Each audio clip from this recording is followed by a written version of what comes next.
This is the R&R Show with me, your grand host, Ryan Ellsworth, and the co-host, Ryan Millard. Ryan just got back from Vegas. How'd that go? Vegas, baby. Oh man, it was wonderful. It was fun to go see a lot of crazy stuff.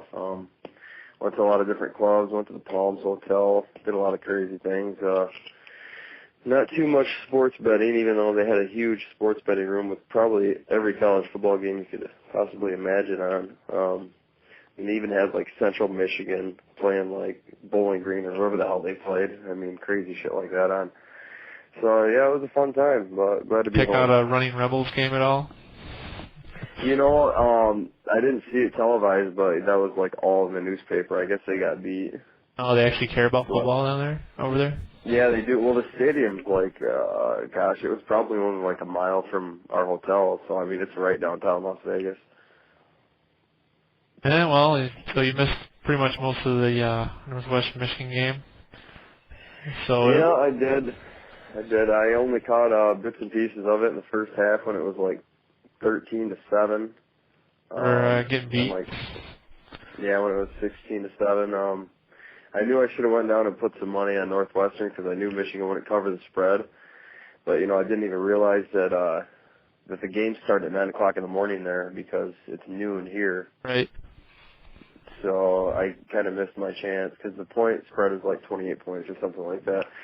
I knew Michigan wasn't going to cover that, but actually, well, we think Jamaica won it. I actually hit it close last year, and my prediction, I think I said 28-17 or something last week, and it ended up being like 16-27 or something like that. So I was close. I think it's like 31. Yeah, I think I'm not sure. I said 31. Yeah, or you said 31. Yeah.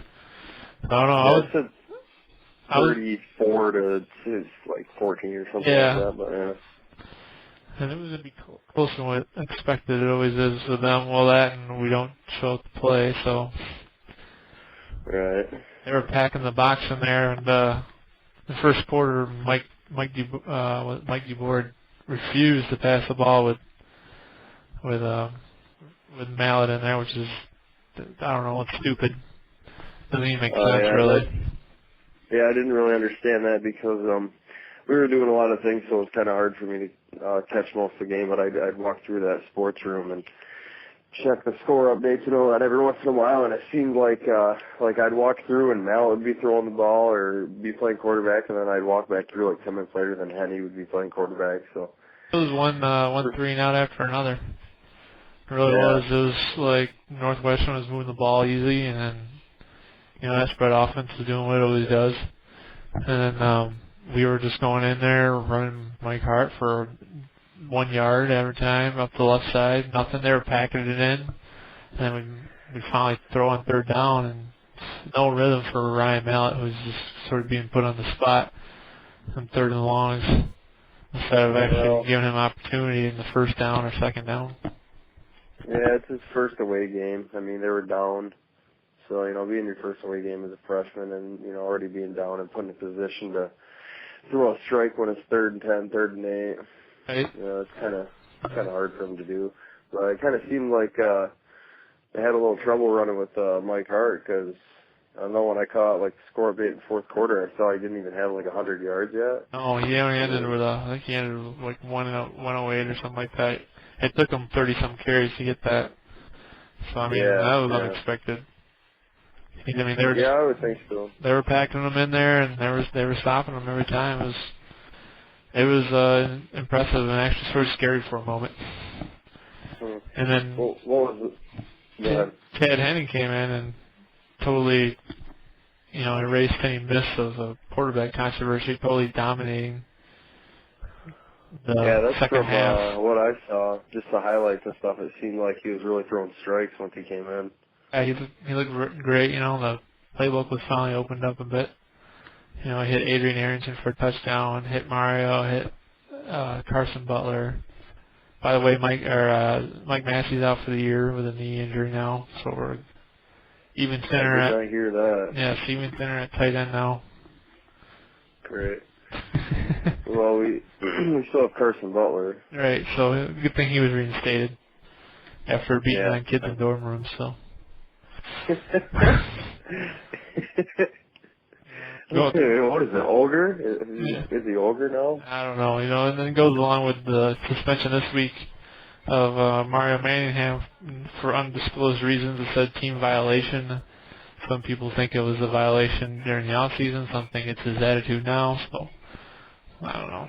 Well, I would assume that it had to be something during the off season because the coaches probably looked at the schedule, and for him just to be suspended for the Eastern Michigan game can't be a coincidence. It's the easiest team besides that first team at the beginning of the season we played. I can't even remember their names. But they're the easiest team on our schedule left. So, it was probably something dumb during the off season, but it's kind of nice that they can just pick and choose where they want to suspend him. Well, it kind of defeats the purpose. You're not, And if it does have something to do with his attitude going on right now, he continues to be Mario Dockingham. Then, I don't know. He played well. I mean, he didn't dog in this game, so maybe I shouldn't call him that. But he went 12 catches for 100 and some yards and a touchdown. I think he's just frustrated not getting his long bombs. Maybe, I don't know. He had a lot of hype coming in this season as a top receiver in the nation, one of the top. And his attitude has been less than stellar. Yeah, I think he's been a little pissy because Henny got hurt in the second game, and he's had to come up with that true freshman.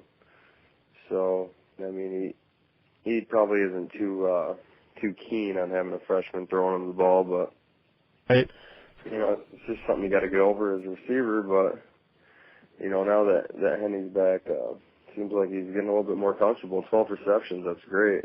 I mean, I don't know if he's had 12 receptions in his whole career in one game. I don't think so. They were doing a lot of different things with him, so it was good to see him actually get the ball. Maybe he'll turn him around for the next game. You got Eastern Michigan coming up here, and supposedly an easy win, but no telling nowadays. They might come in here. You never know. I think Charlie Batch still has a year of eligibility. Oh, all right. Well, then we're in trouble then. Yeah, he's coming back for one more game, and that's it. He's reinstated. Not quite sure what their record is. I believe they're setting at 2-2 or something like that, or. What conference are they in? The MAC. Are they in the MAC? They are in the MAC. They are in the MAC? I didn't even think they were in the MAC. Wow. They got to be at the bottom rungs of that conference as well. Yeah, they've never had a good football program by any means. I mean, the last time we played them, we actually scored, I think it was 64-0. Yeah. Something crazy like that. Michigan never puts up points like that. Well, how weird is it that we're playing them in the middle of the season? Like, when the Big Ten season's already a couple games, into it. It's kind of odd that we're playing them already. Well, it was supposed to be the first game. Right, yeah, usually the first game of the season, but I know they had one more game this year, so I guess it kind of mixed things up. They really need to settle beat them early, so Mike Hart can take a break, because the way you're running them right now, I don't know if it'll last.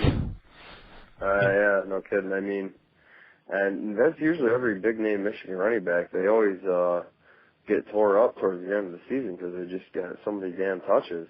Right. Well, I mean, you can only carry it for so long until you're going to get hurt. And I mean, every running back gets hurt after a certain amount of time. I mean, running backs in the NFL only last for about an average of 6 or 8 years, something crazy like that, just because, it's a constant pounding.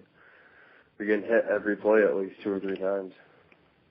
Yeah, so they need to hopefully get up early, and hopefully Mike can sit the whole third, half the third and most of the fourth if you have it your way, because he's taken a lot of loads, and he shouldn't have took as many carries he had taken that Northwestern game. He really pounded the ball real nicely at the end of that game. Defense played